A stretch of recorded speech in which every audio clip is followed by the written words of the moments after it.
Welcome to my YouTube channel Techgene. इस video से हम स्टार्ट करने वाले हैं नेक्स्ट.जेएस विद रिडक्स टूलकिट की प्लेलिस्ट को। छोटी सी प्लेलिस्ट है, मैक्सिमम 10 वीडियोस आएंगी इसमें, बट एक कंप्लीट लर्निंग रिसोर्स है आपके लिए, जहां पर आप नेक्स्ट.जेएस विद रिडक्स टूलकिट को बिल्कुल बेसिक से एडवांस लेवल तक सीख सकते हो। रिडक्स क्या होती है, रिडक्स और रिडक्स टूलकिट में क्या डिफरेंस है, इंस्टॉलेशन, बेसिक से एडवांस लेवल तक सारे concepts with best practices with interview question preparation, सब कुछ आपको इस प्लेलिस्ट में मिलने वाला है। तो ये एक कंप्लीट लर्निंग रिसोर्स है आपके लिए, जहां पर आप नेक्स्ट.जेएस विद रिडक्स टूलकिट को बिल्कुल प्रैक्टिकल एग्जांपल्स के साथ कवर करोगे। ठीक है, आपको पता है कि हमारी नेक्स्ट.जेएस की प्लेलिस्ट चल रही है, जहां पर मैं आपको नेक्स्ट.जेएस बिल्कुल स्टार्टिंग से लेकर एंड तक सिखा रहा हूं। रिडक्स टूलकिट की जितनी भी वीडियोस होंगी विद नेक्स्ट.जेएस, वो सारी वीडियोस मैं इस प्लेलिस्ट में भी अपलोड कर दूंगा, और इसके लिए मैं एक सेपरेट प्लेलिस्ट भी बना दूंगा, ताकि आप लोगों के लिए बिल्कुल ईजी रहे चीजें। ठीक है, तो ये नेक्स्ट.जेएस की एक कंप्लीट प्लेलिस्ट है। अगर आप लोगों ने अभी तक इस प्लेलिस्ट को फॉलो नहीं किया है, इस प्लेलिस्ट को शेयर नहीं करा है, तो भाई जल्दी से इस प्लेलिस्ट को एक्सेस कर लो, ज्यादा से ज्यादा शेयर करो, और सबको बताओ कि यहाँ पर आपको नेक्स्ट.जेएस बिल्कुल स्टार्टिंग से लेकर एंड तक सिखाई जा रही है। रिडक्स के बाद हम अपने नेक्स्ट.जेएस के प्रोजेक्ट्स स्टार्ट करेंगे, और जो हमारे नेक्स्ट.जेएस के कॉन्सेप्ट्स रह जाएंगे, जैसे ऑथेंटिकेशन हो गई या इस तरह के जो भी कॉन्सेप्ट्स हमारे रह जाएंगे, वो हम प्रोजेक्ट्स के साथ ही कवर कर लेंगे। ठीक है, तो ये रिडक्स हमारे पास एक लास्ट टॉपिक होने वाला है, जिसमें हम 9 to 10 वीडियोस में हम कंप्लीट बात कर लेंगे रिडक्स से रिलेटेड, और आपको बिल्कुल चैंपियन बना दिया जाएगा रिडक्स टूलकिट का। ठीक है, अब हम आ जाते हैं वापस यहाँ पे, और सबसे पहले तो हम डिस्कस कर लेते हैं कि यार ये रिडक्स आखिर है क्या। मैं बिल्कुल आपको इस वीडियो में बिल्कुल इस तरह से समझाऊंगा कि आपने कभी अगर पहले रिडक्स का नाम भी नहीं सुना हो, तब भी आपको बहुत अच्छे से चीजें समझ में आ जाएं। ठीक है, सबसे पहले बात कर लेते हैं कि यार इसकी जरूरत ही क्यों है। अब इसको समझने के लिए आपके पास यहाँ पर आ जाओ, सबसे पहले एक डायग्राम है। फॉर एग्जांपल मैं नेक्स्ट.जेएस के एक प्रोजेक्ट पे काम कर रहा हूँ, नेक्स्ट.जेएस बोल लो, रिएक्ट.जेएस बोल लो, मैं नेक्स्ट.जेएस के एक प्रोजेक्ट पे काम कर रहा हूँ। ठीक है, मेरे पास बहुत सारे कंपोनेंट्स हैं। अब मुझे क्या करना है, फॉर एग्जांपल ये मेरा एक कंपोनेंट है, और यहाँ पे मेरे पास बहुत सारे कंपोनेंट्स हैं। इस कंपोनेंट के अंदर जो डेटा है, मुझे यहाँ से इस डेटा को सेंड करना है इस पर्पल वाली नोड, ये जो पर्पल वाला जो मेरा कंपोनेंट है ना, यहाँ पे सेंड करना है। अब अगर मैं रिडक्स का यूज नहीं करूंगा, जैसे यहाँ पे लिखा हुआ भी है विदाउट रिडक्स, तो मेरे पास प्रॉब्लम क्या आएगी, मेरे पास प्रॉब्लम ये आएगी कि मुझे यूज़ करना पड़ेगा प्रॉप ड्रिलिंग का कॉन्सेप्ट। प्रॉप ड्रिलिंग का मतलब क्या होता है कि यहाँ से अगर मुझे यहाँ पे डेटा को सेंड करना है, तो मुझे क्या करना पड़ेगा, पहले यहाँ से यहाँ डेटा भेजना पड़ेगा, फिर यहाँ से यहाँ डेटा भेजना पड़ेगा, फिर यहाँ से यहाँ डेटा भेजना पड़ेगा, जो एक बहुत ज़्यादा कॉम्प्लिकेटेड टास्क है, जो एक बहुत ज़्यादा टाइम टेकन टास्क है। अब इसमें हमारे पास और क्या इशू हो सकता है, अगर हम आते हैं यहाँ पे फर्स्ट सोल्यूशन पे कि भाई अगर मुझे प्रॉप ड्रिलिंग से बचना है, तो एक चीज़ और होती है जिस जो आपने रिएक्ट में पढ़ी भी होगी, जिसका नाम होता है कॉन्टेक्स्ट एपीआई, कि भाई आप कॉन्टेक्स्ट एपीआई का यूज़ कर लो, उसमें आप स्टेट मैनेज इजीली कर सकते हो। बट वो चीज़ अगर आपने मेरी यहाँ पे रिएक्ट.जेएस की प्लेलिस्ट देखी हो, तो मैंने आपको यहाँ पे कॉन्टेक्स्ट एपीआई समझाई थी। ठीक है, और मैंने रिएक्ट रिडक्स भी आपको यहाँ पे कवर करवाई है। ये रिएक्ट रिडक्स है, और यहाँ पर अब जो हम पढ़ने वाले हैं वो रिडक्स टूलकिट है। दोनों में डिफरेंस होता है, वो भी अभी मैं आपको इसी वीडियो में बताऊंगा। ठीक है, तो मैंने आपको कॉन्टेक्स्ट एपीआई समझाई है, और आपको मैंने बहुत अच्छे से समझाया है कि भाई कॉन्टेक्स्ट एपीआई को आप किस तरह से रिएक्ट या नेक्स्ट.जेएस के साथ यूज कर सकते हो। लेकिन अगर मैं यहाँ पर कॉन्टेक्स्ट एपीआई का यूज करता हूँ, अगर मेरा प्रोजेक्ट छोटा है, अगर बहुत ज़्यादा कोई कॉम्प्लिकेटेड यहाँ पे डेटा सेंडिंग नहीं हो रही है, ठीक है, बहुत ज़्यादा कोई कॉम्प्लिकेटेड नहीं है चीज़ें, तो मैं इजीली यहाँ पे कॉन्टेक्स्ट एपीआई का यूज़ कर सकता हूँ। लेकिन अगर मैं किसी बड़े प्रोजेक्ट पे काम कर रहा हूँ, और यहाँ पे मेरे पास बहुत ज़्यादा कॉम्प्लिकेटेड सिनेरियोज हैं, ठीक है, फॉर एग्जाम्पल मुझे यहाँ से यहाँ पे डेटा भेजना है, यहाँ से यहाँ पे डेटा भेजना है, तो यहाँ पे अगर हम कॉन्टेक्स्ट एपीआई का यूज़ करेंगे, तो वो बहुत ज़्यादा हमारे लिए डिफिकल्ट हो जाता है।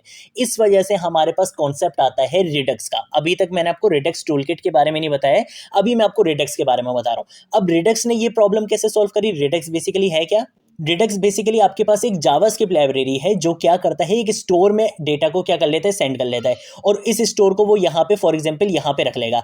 अब अगर किसी भी कंपोनेंट को यहाँ से डेटा चाहिए, तो वो किससे मांगेगा, इस स्टोर से मांगेगा डेटा, और उसको डायरेक्टली डेटा मिल सकता है। ठीक है, यहाँ पर इशू क्या था कि यहाँ पर अगर मुझे यहाँ से डेटा को यहाँ पे सेंड करना पड़ा था, तो या तो मैं प्रॉप ड्रिलिंग का कॉन्सेप्ट यूज करूंगा, या अगर मेरा प्रोजेक्ट छोटा है तो चलो मैं कॉन्टेक्स्ट एपीआई यूज कर सकता हूँ। लेकिन अगर मैं किसी बड़े प्रोजेक्ट पे काम कर रहा हूँ, तो डेफिनेटली फिर मुझे रिडक्स का यूज करना पड़ेगा, ताकि मुझे प्रॉप ड्रिलिंग नहीं करनी पड़े। ठीक है, अगर मेरे पास 100-200 कंपोनेंट है, तो फिर मैं कभी भी कॉन्टेक्स्ट एपीआई यूज नहीं करूंगा, मैं हमेशा क्या यूज करूंगा, रिडक्स का यूज करूंगा। रिडक्स में हमारे पास एक फैसिलिटी होती है क्या, कि आप एक स्टोर बना लो, वहां पे आप अपने डेटा को स्टोर कर लो, और जिस भी कंपोनेंट को वो डेटा चाहिए हो, वो इजीली स्टोर से वो डेटा ले सकता है। ठीक है, तो ये आपके पास रिडक्स की पावर होती है। अब आ जाते हैं ज़रा यहाँ पे और एक और एग्जाम्पल देख लेते हैं कि अगर आपको इस वाली एग्जाम्पल से नहीं समझ में आए तो आप इसको भी समझ सकते हो। फॉर एग्जाम्पल मेरे पास यहाँ पे ये कंपोनेंट्स हैं ABCDEFG, ठीक है, बहुत सारे यहाँ पे कंपोनेंट्स हैं। अब फॉर एग्जाम्पल मुझे ए कंपोनेंट से डेटा को सेंड करना है डी कंपोनेंट में, तो मुझे क्या करना पड़ेगा, या तो मैं प्रॉप ड्रिलिंग करूँ, पहले मैं ए से डेटा कहाँ पे भेजूँ, बी में भेजूँ, फिर बी से डेटा कहाँ पे भेजूँ, डी में भेजूँ, या फॉर एग्जाम्पल डी में डेटा है मुझे कहाँ पे भेजना है, ई में भेजना है, तो मुझे क्या करना पड़ेगा, डी से बी में, बी से ए में, फिर ए से सी में, फिर सी से ई में। तो ये हमारे पास प्रॉप डीलिंग करनी पड़ेगी, जो एक बहुत ज़्यादा कॉम्प्लिकेटेड टास्क है। अब अगर हम किसी छोटे प्रोजेक्ट पे काम कर रहे हैं तो चलो हम कॉन्टेक्स्ट एपीआई यूज़ कर लेंगे, लेकिन अगर किसी बड़े प्रोजेक्ट पे काम कर रहे हैं तो वहाँ पे आप कॉन्टेक्स्ट एपीआई यूज़ नहीं करोगे, क्या यूज़ करोगे, रेडक्स यूज़ करोगे, ठीक है। तो अब आपको रेडक्स का यूज़ आपको बहुत अच्छे से पता चल गया कि रेडक्स आपके पास क्या है, कि स्टेट मैनेजमेंट लाइब्रेरी है, जिसको आप क्या यूज़ करते हो, स्टेट मैनेजमेंट के लिए यूज़ करते हो, ठीक है। अब हम आ जाते हैं यहाँ पे और अब हम समझते हैं कि यार ये रेडक्स और रेडक्स टूल किट में आखिर क्या डिफरेंस है। यहाँ पर आपको जब मैंने पढ़ाया था, ये जो हमारी एक प्लेलिस्ट थी जिसको हमने बीच में स्टॉप कर दिया था, उसके बाद फिर मैंने आपको प्रोजेक्ट भी बना के दिखाया था, आप ये प्रोजेक्ट भी देख सकते हो, ये मैंने आपको करा के दिखाया था रेडक्स के साथ। अब रेडक्स और रेडक्स टूल किट में क्या डिफरेंस है आप ये समझ सकते हो। जिन्होंने रेडक्स बनाई है ना, उन्होंने ही आपको रेडक्स टूल किट भी बना के दिया है। अब आप बोलोगे भाई ऐसा क्यों, अगर रेडक्स से हम स्टेट मैनेजमेंट कर सकते थे तो इन्होंने रेडक्स टूल किट हमें क्यों बना के दी और हम रेडक्स टूल किट का क्यों यूज़ करें। देखो इशू क्या था कि जब हम रेडक्स यूज़ करते थे ना तो हमें बहुत सारा कोड खुद से लिखना पड़ता था, बहुत सारी फाइल्स बनानी पड़ती थी। आप मेरा ये प्रोजेक्ट देख सकते हो या आप ये वाली प्लेलिस्ट भी देख सकते हो, अगर आपको ज़्यादा इशू हो आप इसमें देख सकते हो कि हमें क्या करना पड़ता था। एक्शन का काम अलग करना है, रिड्यूसर का काम अलग करना है, ठीक है, बहुत सारी फाइल्स बनानी है, बहुत सारा कोड लिखना पड़ रहा है। तो रेडक्स में ना हमारे पास बहुत ज़्यादा कॉम्प्लिकेशंस आ जाती थी, हमें बहुत ज़्यादा कोड लिखना पड़ता था।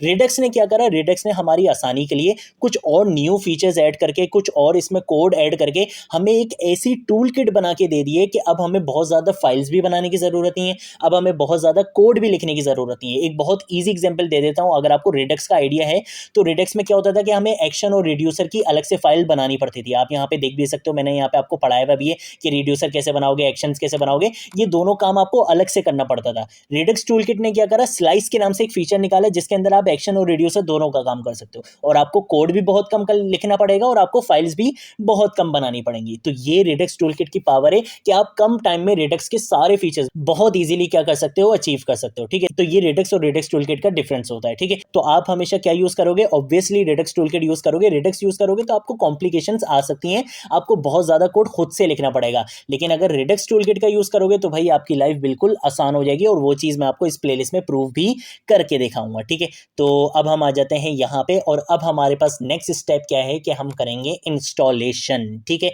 तो इंस्टॉलेशन के लिए सबसे पहले मुझे क्या करना पड़ेगा, अपनी Next.js की एप्लीकेशन को क्रिएट करना पड़ेगा, ठीक है। तो मैं यहाँ पर अगर एक न्यू फोल्डर क्रिएट कर लेता हूँ, यहाँ पे आके हम लिख देते हैं Next.js विद RTK, ठीक है। तो मैं यहाँ पे लिख लेता हूँ विद RTK। RTK का मतलब रिडक्स टूल किट है, ठीक है। तो यहाँ पर आने के बाद मैं क्या करूँगा, राइट क्लिक करूँगा, राइट क्लिक करने के बाद मैं करूँगा ओपन इन टर्मिनल पे क्लिक, ठीक है। सबसे पहले मैं क्या करूँगा, अपनी Next.js की एप्लीकेशन को क्रिएट करूँगा। तो उसके लिए मैं यहाँ पे लिखूँगा npx create next app@latest, ठीक है, कि जो भी Next.js का लेटेस्ट वर्जन है आप क्या करो, Next.js की एप्लीकेशन को यहाँ पे क्रिएट कर दो, ठीक है। अब जब भी Next.js की एप्लीकेशन आप क्रिएट करते हो तो ये आपसे यहाँ पे कुछ क्वेश्चंस पूछता है। ये पूछ रहा है कि भाई आपके प्रोजेक्ट का नाम क्या है। मैं यहाँ पे ये बोल दूंगा next dash Redux dash tool kit, यहाँ पे लिख लेते हैं टूल किट, यहाँ पे लिख लेते हैं। जैसे ही एंटर प्रेस करूंगा अब ये पूछेगा कि भाई टाइप स्क्रिप्ट यूज़ करनी है, मैंने बोला नहीं करनी भाई, ES लिंट यूज़ कर लेते हैं। टेलविन CSS का कोई काम नहीं है, हम यहाँ पे कोई स्टाइलिंग नहीं करने वाले हैं। हमारा मेन पर्पस क्या है इस प्लेलिस्ट का, कि हमने रेडक्स टूलकिट को सीखना है, ठीक है। तो मैं यहाँ पे इसको नो कर देता हूँ, ऐसा ऐसी डायरेक्टरी रख लेते हैं, ऐप राउटर रख लेते हैं, क्योंकि हम API से रिलेटेड भी काम करने वाले हैं रेडक्स में। मैं सारे कॉन्सेप्ट्स आपको कवर करवाऊंगा, ठीक है। एलियास का यूज़ कर लेते हैं, ये आपके एलियास हो जाएंगे, और यहाँ पे आपकी Next.js की एप्लीकेशन यहाँ पे क्रिएट हो जाएगी। अब Next.js की एप्लीकेशन क्रिएट हो जाएगी तो उसके बाद मुझे क्या करना है, मुझे यहाँ पे जाना है और मैं यहाँ पर अगर लिखूंगा रेडक्स टूलकिट के बारे में, ठीक है। ये आपके पास फर्स्ट वेबसाइट आ जाएगी। आपने क्या करना है, इसी पे क्लिक करना है, और यहाँ पर आने के बाद आप क्लिक करोगे गेट स्टार्टेड पे, ठीक है। गेट स्टार्टेड पे क्लिक करने के बाद आप यहाँ पे Next.js की एप्लीकेशन क्रिएट कर चुके हो। उसके बाद आपने क्या करना है, यहाँ पे दो पैकेजेस को इंस्टॉल करना है। एक होता है आपके पास Redux.js टूलकिट का, और एक आपके पास होता है React Redux का। अब आप बोलोगे यार हम तो Next.js यूज़ कर रहे हैं, React Redux क्यों?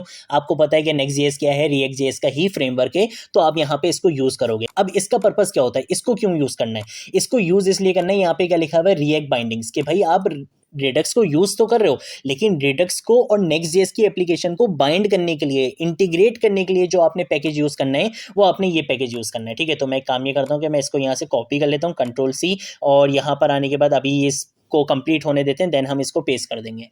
तो देखो यहाँ पर मेरी नेक्स्ट.जेएस की एप्लीकेशन क्रिएट हो चुकी है। अब मैं क्या करूँगा, अपने प्रोजेक्ट में जाऊँगा, तो मैंने CD और टैब प्रेस करूँगा। यहाँ पे मैं अपने प्रोजेक्ट डायरेक्टरी में आ चुका हूँ, और यहाँ पर आने के बाद सबसे पहले क्या करूँगा, VS कोड को ओपन कर लूँगा। ठीक है, तो यहाँ पे मेरा VS कोड भी क्या हो जाएगा, ओपन हो जाएगा, और मेरा प्रोजेक्ट इसमें ओपन हो जाएगा। यहाँ पर आने के बाद मैं क्या करूँगा, इस कमांड को यहाँ पे पेस्ट करूँगा, और इसके साथ साथ अगर आपने मल्टीपल पैकेजेस को एक साथ यहाँ पे इंस्टॉल करना हो तो वो भी आप इजीली कर सकते हो। ठीक है, तो एक पैकेज का नाम मैंने इस तरह से लिख लिया था, और यहाँ पे मैं क्या करूँगा, React-Redux को भी इंस्टॉल करना चाहता हूँ, तो Ctrl+C कर लूँगा। यहाँ पर आऊँगा टर्मिनल में, और यहाँ पर आने के बाद इसको क्या करूँगा, Ctrl+V से पेस्ट कर दूँगा। ठीक है, तो ये दो पैकेजेस हैं अलग अलग, जिनको मैं क्या करने वाला हूँ, इंस्टॉल करने वाला हूँ। तो अब मेरी नेक्स्ट.जेएस की एप्लीकेशन भी इंस्टॉल हो चुकी है, मेरे पास रेडक्स टूलकिट भी इंस्टॉल हो चुकी है, और इसके साथ साथ मैंने React-Redux को भी क्या कर लिया है, यहाँ पे इंस्टॉल कर लिया है। ठीक है, तो ये इंस्टॉलेशन यहाँ पर हो जाएगी, और ये ऑलमोस्ट हो भी चुकी है। यहाँ पे ये जैसे ही यहाँ पे कंप्लीट होता है तो फिर हम अपने VS कोड में आ जाते हैं, तो ये यहाँ पे कंप्लीट हो चुकी है। ठीक है, मैं इसको यहाँ पे क्लोज कर देता हूँ।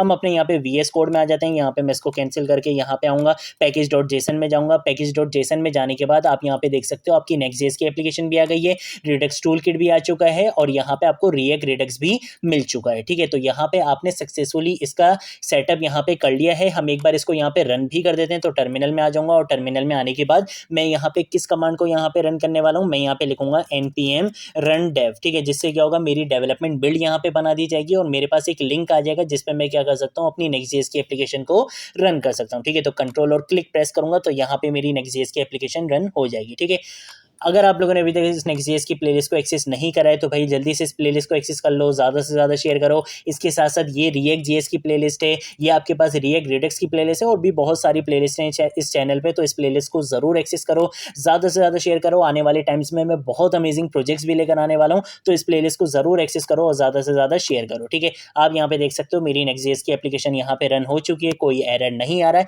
नेक्स्ट वीडियो से हम क्या करेंगे, हम स्टार्ट कर देंगे कोडिंग। ठीक है, आप देखना कि किस तरीके से मैं आपको बिल्कुल प्रैक्टिकल एग्जांपल्स के साथ सारी बेस्ट प्रैक्टिसेस, सारे इंटरव्यू क्वेश्चन, सब कुछ इस प्लेलिस्ट में कवर करवाने वाला हूं। ये एक कंप्लीट लर्निंग रिसोर्स है आपके लिए नेक्स्ट.जेएस रेडक्स टूलकिट का। ठीक है, आज की वीडियो के लिए इतना ही, अब हम मिलेंगे नेक्स्ट वीडियो में नेक्स्ट टॉपिक के साथ, तब तक के लिए बाय बाय।